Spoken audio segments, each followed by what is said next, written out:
புரிஞ்சுங்க. உங்களோட சின்ன கேள்வி, மாமரத்துல என்ன காய் காய்க்கும்?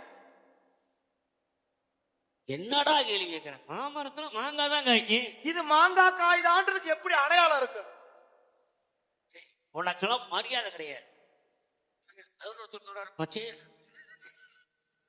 மாங்காய் பச்சையாச்சு இருக்கு. மாங்காய் காய்றதுக்கு கிளிமு மாதிரி லேசா வளர்ந்துருக்கு. ஆமா. இப்ப பனங்காய் அப்படி கருப்பு இருப்போம், கருப்பு ரூபா தொங்கும். கொடிக்கா அப்படி தொங்கும். அப்ப ஒரு காய்க்கு ஒரு தன்மை அடையாளம், ஒரு தன்மை ஒரு அடையாளம் இருக்கு. இந்த பூலோகத்துல உங்களுக்கு சுருக்கமா சொல்லவா? சொல்லு. இந்தியாவிலேயே ஒரு மரம் இருக்கு. அந்த மரத்துல காய் எப்படி காய்க்கும் தெரியுங்களா? எப்படி மரத்துல காய் எப்படி காய்க்கும்னா, ஒரு பெண்ணு,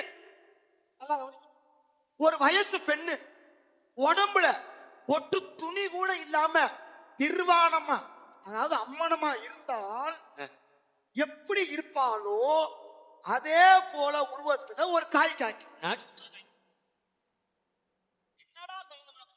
காய்க்கு ஒரு விஷயம் சொன்னேன், ஒவ்வொரு அடையாளம் இருக்கின்றது. பொம்பளை புள்ள மாதிரியே ஒரு காய் காய்க்கும்.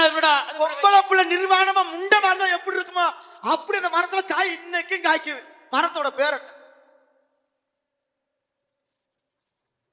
இந்த நாடக அமைப்பாளர் உப்புராஜா உன கூட்டியாதபடி நீ சித்திராதப்படுத்திக்கிட்டீங்க. கேட்டுக்கிட்டு நான் ஒன்னும் ஒரு விஷயம் கேட்கிறேன். கேளுங்க கேளுங்க.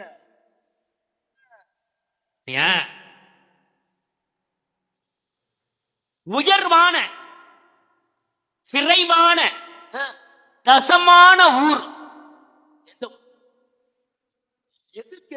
கேள்வி.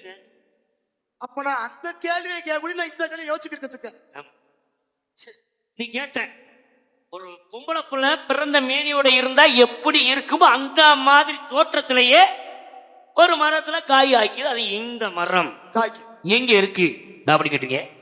அது நமது இந்தியாவிலேயே இருக்கு.